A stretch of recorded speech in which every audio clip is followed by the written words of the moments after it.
Thanks, Tony, and thank you everyone for that warm welcome.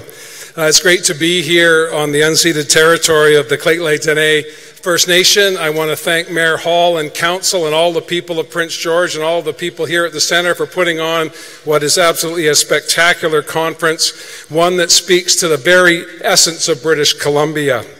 As Tony said, I'm joined here today by some of my colleagues from the Cabinet, Bruce Ralston, George Chow, George Heyman, Doug Donaldson, and Scott Fraser. I'm also, I caught Mike Morris on the way in. I had a chat with John Rustad. I don't know if Shirley's here, but I want to give my regards to the local MLAs as well. Why we're here, of course, why I'm here and why my colleagues are here, is to listen to you and to learn about how we as a new government can help you meet your objectives and grow our economy, how we can help you meet our objectives of making sure everyone benefits from our shared prosperity. Tomorrow, I think, is my 6-month anniversary as Premier. And when you're in a minority situation, you acknowledge weeks and months rather than years, but it has been a whirlwind 6 months, I have to confess. One of the most extraordinary years in BC politics. My former colleague of the legislature, Ian Black, from the Vancouver Board of Trade, former MLA from a suburb in Vancouver that shall remain nameless largely because I can't remember it, reminded me that although politics is a noble calling, it is oftentimes fleeting, and Ian reminded me, and I try to say every day, that this is a true honor and privilege to have the position of Premier of British Columbia. And I want to commit to all of you in this room, and again to all British Columbians, that I spend all of my waking time trying to make life better for you and the people of this great province. Now, the challenges we've faced since coming to government 6 months ago have been significant. No one in this room, certainly those in the Cariboo and the North, can remember a fire season that was worse than the one we just completed. Coming to power, forming a government in the middle of a provincial emergency that was extended not once, not twice, but 3 times, was certainly not how we wrote it up on the whiteboard before the election. Nor did we anticipate the fiscal challenges we are experiencing at BC Hydro and ICBC. You'll hear more about those, not today, but in the days and weeks ahead. But just a little bit of a spoiler alert. We have some significant challenges at BC Hydro and ICBC, and I'll leave it at that for today, and any of the budding investigative journalists in the room can ask me about that later on. But those challenges have occupied a good deal of my attention. We did table a budget, a financial update in September. Very proud to have found new resources for public education, to find new resources for trades training spaces, 500 new trades training spaces announced in September, with more to come. $14.6 billion in capital spending forecast over the next 3 years to build roads, transit, schools, and hospitals. Just here in the north alone, $120 million along Highway 16 and other northern routes, as well as commitments for investments in health and education. And building the province from a public perspective allows the private sector to unleash its potential and power to drive investment to our communities, to ensure that the abundance of natural resources we are benefited with here in British Columbia, our minerals, our metals, our forests, and our natural gas, finds its place to high-priced markets so that we can create opportunity not just for this generation, but the next generation. Many of you who have met me in the past, and I have to regretfully say that the lights here have made it difficult for me to pick out friends in the room, but as Tony said, I have been in the legislature for 12 years, and the majority of that time was spent working on natural resource issues, energy, mines, as well as some time in forestry. And I would like to think, a good understanding of the challenges that you're facing, and I also understand the extraordinary opportunities that are available, not just to you in this room and we in this room, but to all British Columbians if we can unleash that extraordinary potential in the months ahead. And again, I say months because it's a minority government and that's how I roll. But we do have a bright future, but that future has to include all British Columbians. And when I say that, I'm speaking specifically to our First Nations. And if we do not have partnerships, real and genuine partnerships with the first people of this province, the Indigenous people of this province, we will continue to have challenges on the land base. And we won't achieve our objectives if we ignore Supreme Court decisions. We won't achieve our objectives if we disregard the need for true reconciliation.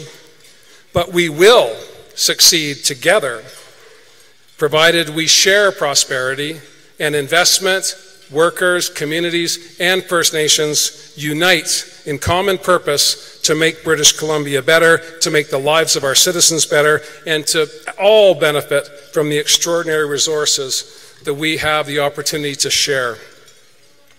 Fostering a competitive environment, of course, is critically important to investment, and that's why one of our first acts was to reduce the PST on electricity, cutting it in half, with an objective to eliminate it altogether by 2019.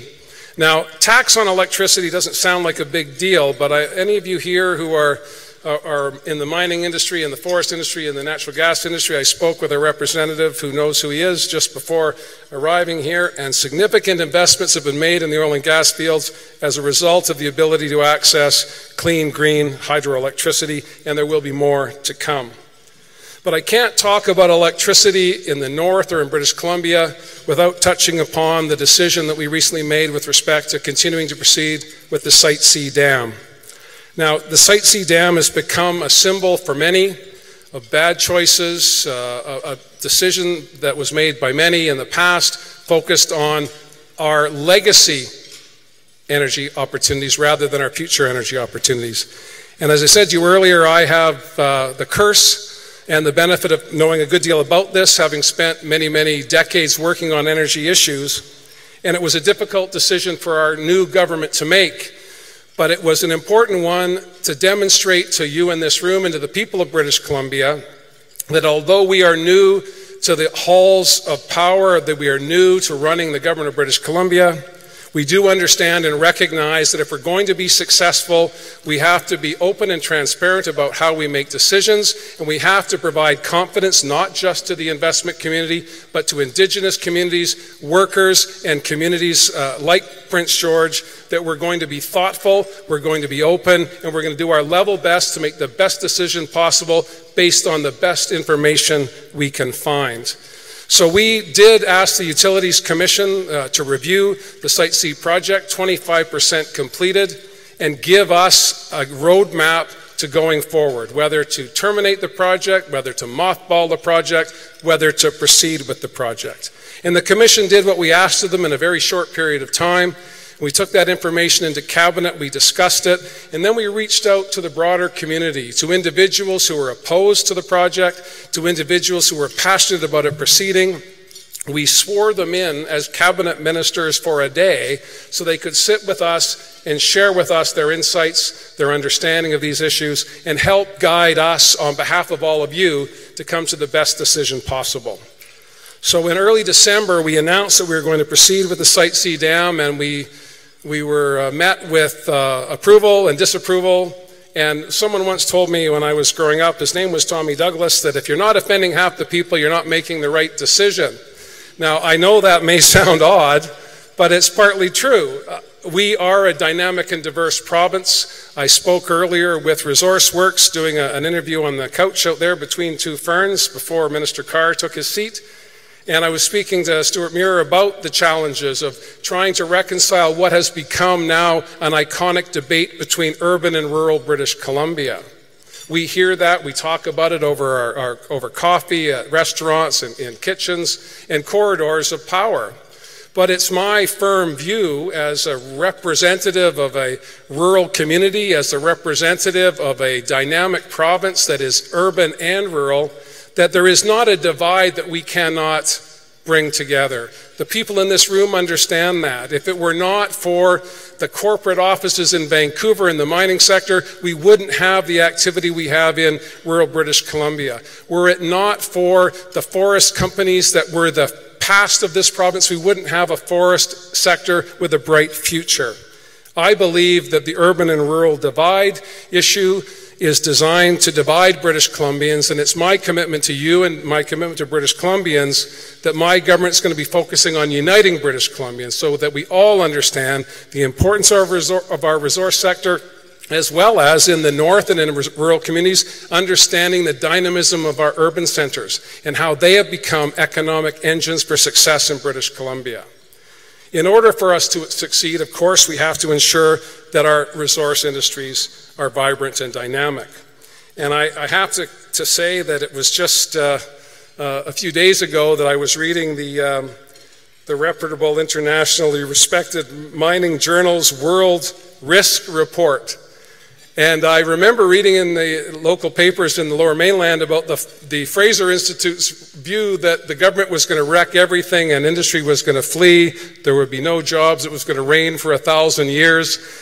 And then I read, not in any media outlet, not in any briefing note, but someone handed me a piece of paper that said the World Risk Report has British Columbia ranked #1 in the world for mining investment. Have it up, that's right. If we are going to maintain the view of others as they look at us, we have to also continue to work together to have the certainty on the land base that we've been talking about for generations. And in order for that to happen, true reconciliation must be the binding that brings us all together. If we do not welcome Indigenous people to our boardrooms, welcome Indigenous people to our work sites, we will not have the social license to proceed, and we will all fail. Indigenous people don't want to see that. Community leaders don't want to see that. You don't want to see that, and neither do I. So if we are going to continue to be looked upon by others as a welcome place for investment, we have to ensure that we hang together, we work together cooperatively, positively in our legislatures, in our boardrooms, and in our communities. Forestry has experienced what could only be described as a bad run. We have the challenges of the softwood lumber agreement, we have the devastation of the pine beetle epidemic, we have spruce budworm issues coming at us, and a fire season that was second to none. But despite that, our forest industry continues to be an employer in communities like Prince George and others. It continues to provide tax revenues so we can build schools, that we can provide services for people, and it continues to be an iconic industry in British Columbia that has as bright a future as it has a glorious past. I'm committed to the forest industry, and that's why when Doug Donaldson went to Asia in November with the largest forestry delegation ever, to go to Asia to talk about diversifying our markets in light of the failure of the NAFTA discussions, in light of the failure of the softwood lumber agreement, it gives us a unique opportunity in the forest sector to build on our new markets, our second largest softwood market in China, our third largest softwood market in Japan. These are tremendous opportunities for us. We should not be discouraged and deterred by the man with the Twitter account in Washington, D.C. We should be focusing on the opportunities that present themselves for a dynamic industry, a dynamic sector that has been the foundation of this great province. I'm excited and delighted to be going to Asia again to talk to representatives there about trade in terms of our forest industry. And Doug and the team that went in November laid some great track for me, and I'm excited to be going with Bruce and George and Lisa Baird. For those who didn't have this on your calendar, 2018 is the year of China-Canada tourism, and we expect to see an enormous amount of tourism activity. I was asked to send, and this is a shout out to Bob Simpson and the Caribou, I was asked to give a letter to be distributed on the trip, and I invited all of those who are going to be receiving this letter to come to British Columbia to enjoy the magnificence of our tourism opportunities by starting in Barkerville and spending a lot of time in the Caribou, because the recovery from the fire season is not just about forestry, it's about small businesses, it's about tourism, it's about mining, and those opportunities cannot be left on the side of the road while we wring our hands and lament the bad patch we've been in. We have to roll up our sleeves, as British Columbians have always done, and work to make sure that we find markets for outstanding products and we're successful, not just in grappling with our major trading partner to the south, but across the sea as well. When it comes to our natural gas resources, they're unparalleled, and I have spent a good deal of time being critical of the previous government. I know that this doesn't often come up in your civics classes in grade 11, but the Queen pays the Leader of the Opposition every 2 weeks to yell at the government. And I spent some time doing that, and I know Mike Morris and John Rustad are just getting their head around that. And I wish you well. I can give you some pointers on weekends about how to be miserable every day in opposition. But it's an important part of our democratic process. It's critical that we have people in the legislature holding government accountable. But it's not good for the soul, I have to confess. You find over time that getting up every morning and throwing rocks at people is not a way to inspire your children or your neighbors or your community. Having said that, John and Mike, it's important that you continue to work on those curveballs and maybe a knuckleball here and there, and I know that you're going to get good at it real soon. And I look forward to a long, long apprenticeship in that regard. But it's critically important, and the advantage I had as being, is that a heckle? Did I get a heckle? Okay. The advantage I had as being the critic for energy and mines is that at a time of extraordinary growth in our natural gas sector, I had an opportunity to be there and to hear and listen and observe the former government as it worked very diligently to try and get a positive outcome to export our precious resources to higher price markets. And when I worked in government, I had the good fortune of working for a guy named Dan Miller, who would not be foreign to those in the resource sector, and Dan and I worked on a thing called the Oil and Gas Commission. You might have heard about it. Anybody? No, nobody's heard of the Oil and Gas Commission. I know you have, but you probably didn't know that it was an NDP idea. And the reason I bring it up is that there is this mythology that those that sit in the pews on my side of the world are opposed to resource industries, or opposed to natural gas, or opposed to mining, or opposed to forestry. Well, it just isn't true, and the best example I can think of is the creation of the Oil and Gas Commission, which unleashed the enormous potential in the Peace Country and has created billions and billions of dollars of economic activity for all British Columbians. And I say that not to take credit, I say that to lead with an example of why governments need to change every now and again, and why I'm so encouraged by the past 6 months, not because of any partisan divide, not because of any zeal in sending John and Mike to the opposition side, but to say to you as investors and as people who want to see your communities growing, that government can and should change periodically so that those who have been throwing the rocks have a better understanding of how to knock them down as they're coming across the floor. And this sounds like petty partisan politics, but it's about how we develop public policy that makes life better for British Columbians. It's how we develop public policy that unleashes the entrepreneurial potential in this room and the abundant resources that we all have the benefit to share with Indigenous people. So with that, I understand there's going to be a question and answer session. I've always wanted to sit in one of these chairs and figure out what to do with my legs. So if anyone has any suggestions, if I miss sitting, please do let me know. And thank you very much for the warm introduction, Tony, again. And thank you for listening to me today. For those who have never heard me speak before, I hope this wasn't too alarming. And for those who have seen me in the past, I hope I met the bar. Thank you very much.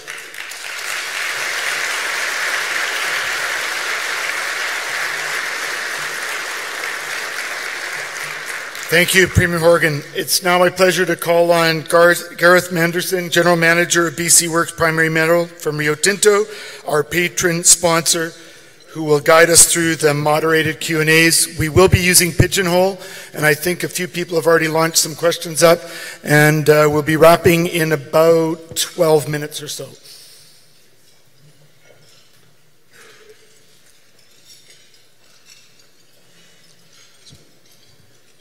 Premier Horgan, thank you very much for that discussion today. We've got a few questions that the audience has been voting on. The first one there, how high a priority is it for your government to see highway improvements? Absolutely critical. I believe, again, the role and function of government is to ensure that we're enabling private sector investment. And to do that, we need to ensure that our infrastructure, whether it be our roads, our bridges, our transit, is as modern and contemporary as it can possibly be. Similarly, not just on physical infrastructure, but our human resource potential requires a robust education system and training opportunities for people. I am a product of a public education system. I've said many times that I was in grade 9. Many of you would have been 15 before. I'm sure everyone, in fact, in the room was 15. It's a difficult time. I was failing out of high school. I was hanging out with the wrong crowd.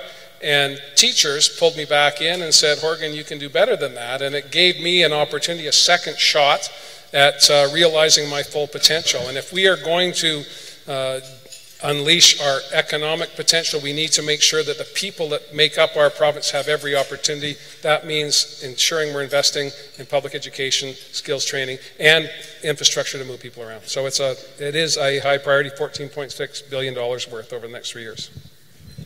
Thank you.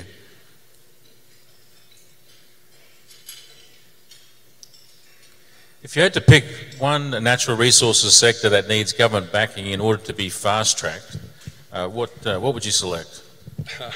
You get to pick the winner, hey? Yeah, good idea. I've heard from many in this room that the government's role isn't to pick winners and losers, but apparently someone disagrees with that. 2 people disagree with that.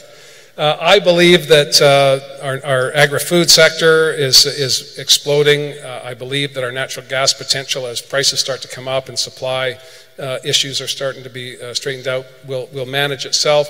I'm critically excited, I'm really excited about our forest industry and how, in my limited experience through the softwood lumber debate, I went to Washington with a contingent of people to talk to the trade ambassador and the Secretary of Commerce and others.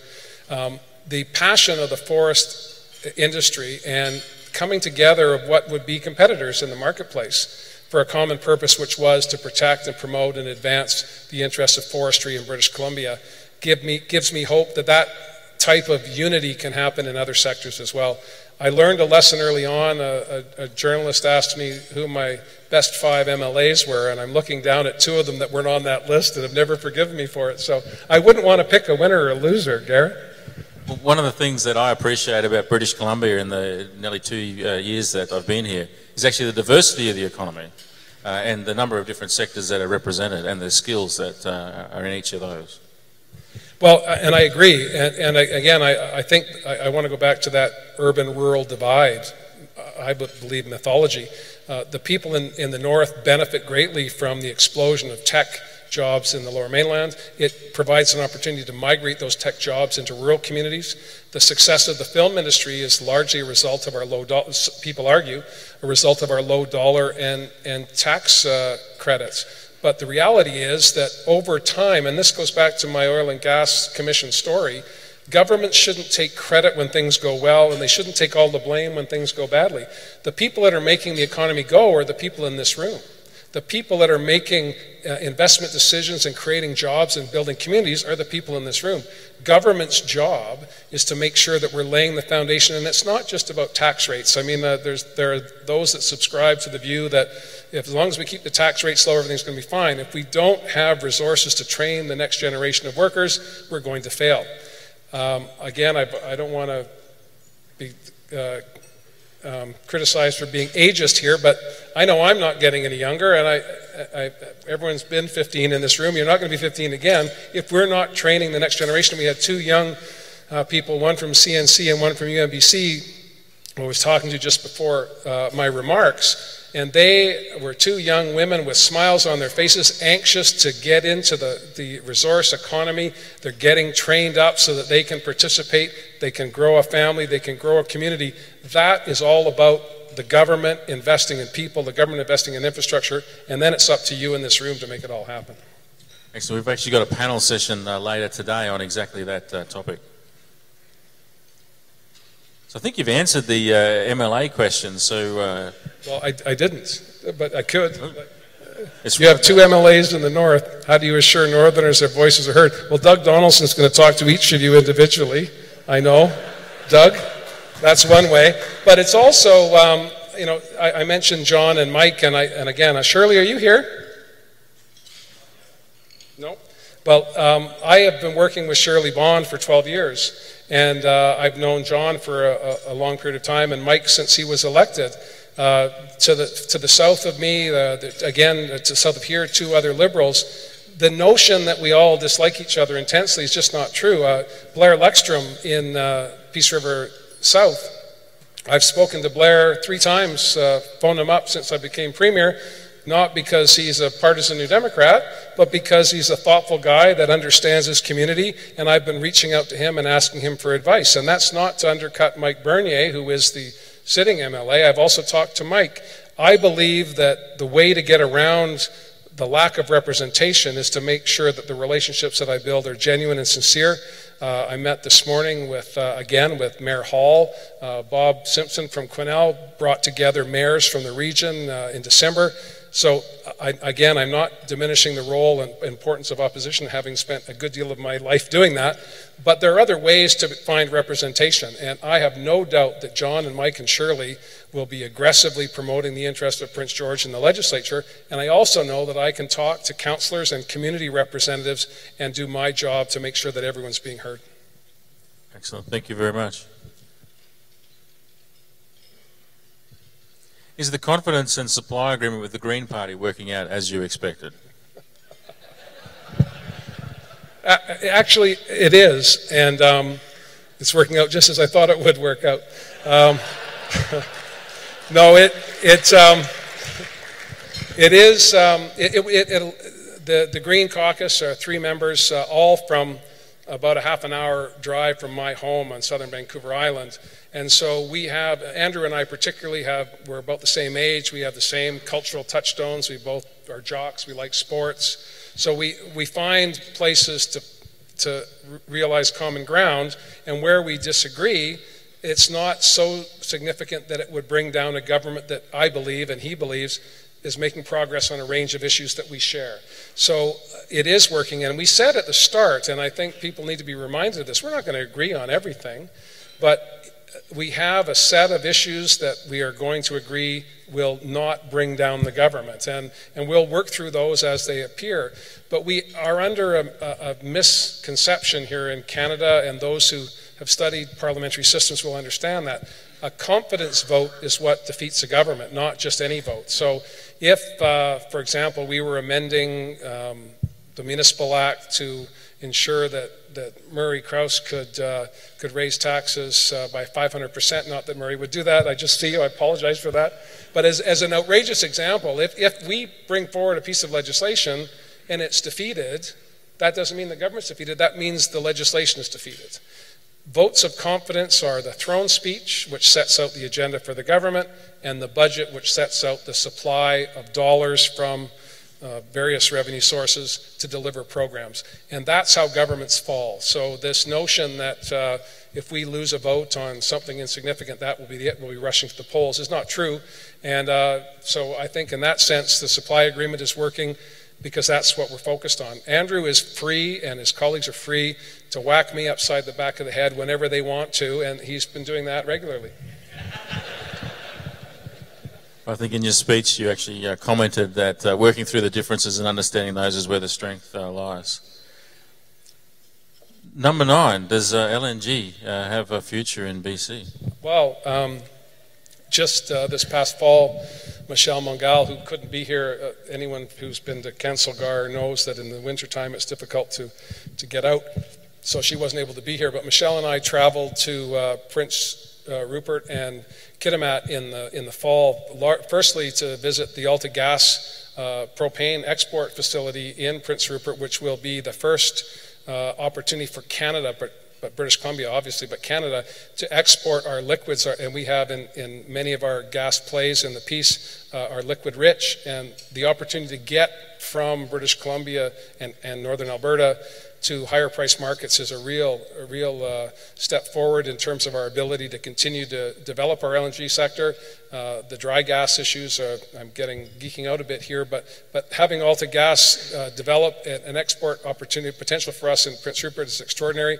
We took the opportunity to visit Rio Tinto, as you know, and I'm not going to take a shot at Richard Prokopenko because I did that at the last chance. I had hundreds of people in the room, but Richard and I have known each other for a great deal of time, and so to be able to visit your facility and to see the cleanest aluminum in the world being developed here in British Columbia, guaranteeing thousands of jobs in Kitimat for the long term was very exciting. We took that opportunity to visit with LNG Canada and Kitimat LNG as well, two of the earliest proponents of LNG in the rush that began in the end of the 08, 09, 2010, 2011. The first two players in the game are still in the game, and they're looking at final investment decisions. He looks down at Susanna in the months ahead, and I'm very optimistic should we be able to secure markets that we have a product and we can get it to market at a price that's good for the shareholders of those companies and good for British Columbia. Yeah, thank you. We certainly appreciated the visit to our facility in Kitimat, and I visited some of the areas that you did, and the employees got a real sense of pride, and they could see the importance of the work that they do for them, their families, and British Columbia as well. How are you working with the federal government to ensure that BC's natural gas industry is globally competitive? Well, we have Dave Nick is here, and the Deputy Minister of Energy Mines, and many of you, certainly many of those in the energy or the LNG and natural gas sector will know Dave.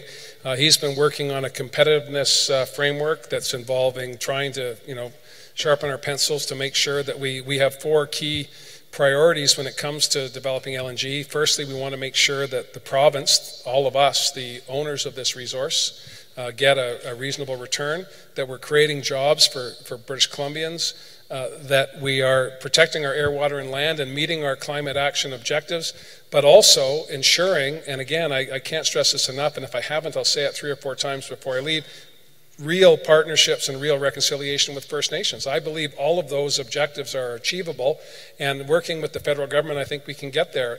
The Prime Minister and I have had a pretty good relationship. I met last night with Chrystia Freeland to talk about our trade trip and to talk about NAFTA and softwood, and she is very, very accessible as a trade minister. She understands that we need to work together. Natural resources are our responsibility. International relations are hers. And so I think, well, again, you always think you're doing better than the last guy, but I think our relationships are pretty positive at this point, 6-month point of our courtship. I brought flowers when I went to Ottawa. That was the key. And spilt water on the floor. I don't know if anyone saw that. It was hilarious. Megan saw it. They're good. Does the government, I'm just looking at that one down the bottom left there, does the government have a vision for how we connect and coordinate decisions across the natural resources sector for First Nations? Well, yes. George Heyman is working on streamlining and revitalizing our environmental assessment processes to ensure that investors have the decisions in a timely manner, that the Environmental Assessment Act, which was again an NDP initiative, meets its objectives. But we have to have that social license. If our processes are perceived to be illegitimate by the broader community, none of us will succeed. So we have to make sure that we're going the extra mile in our environmental processes to make and in our reconciliation initiatives to make sure that communities actually believe that when we say we're doing this in the best interest of the community, we are. And I know that everyone in this room gets up every morning to try and make life better for their families and their companies and their communities. But you need to be able to show that every single day, and that means streamlining our processes and making them transparent. I go back to the Site C decision, which was an extremely difficult one, but I've been receiving pretty positive feedback from people because they saw that there was a genuine process in play and there was no trying to hide or to run away from the challenge. It was right in front of us. We wanted the public to come with us because it's a multi-billion-dollar decision. And to say no to that project was $4 billion in a pile with some lighter fuel.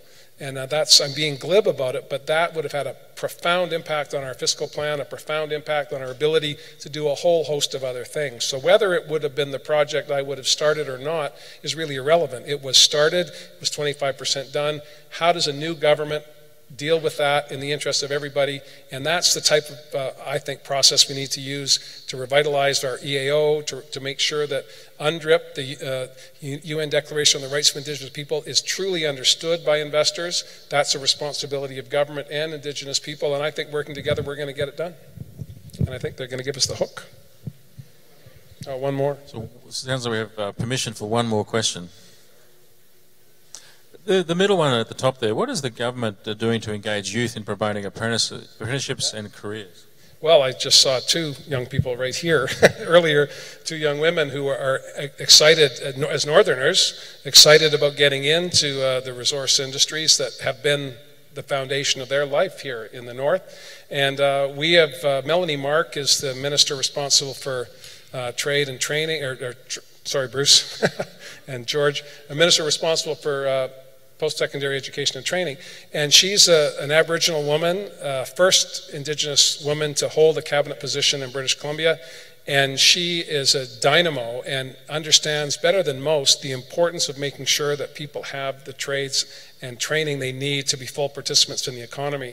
So as a young Indigenous woman, she's an ideal role model for young people to see opportunity and potential, and she also has rolled up her sleeves to work on the land, and I think that we have to lead by example. We have to make sure spaces are there, the dollars are there for the institutions to deliver the programs, but we have to tell the story to kids that makes sense to them. I'm a father of two children, and they both seem to be doing okay, but as many other parents out there will know, they could be back in a moment's notice, because affordability and finding your niche and your way in the world is the biggest challenge for adolescents and young adults. And I believe it's government's responsibility to be there to offer a hand up to people when they need it, and that's what we're committed to doing. Excellent. Thank you very much.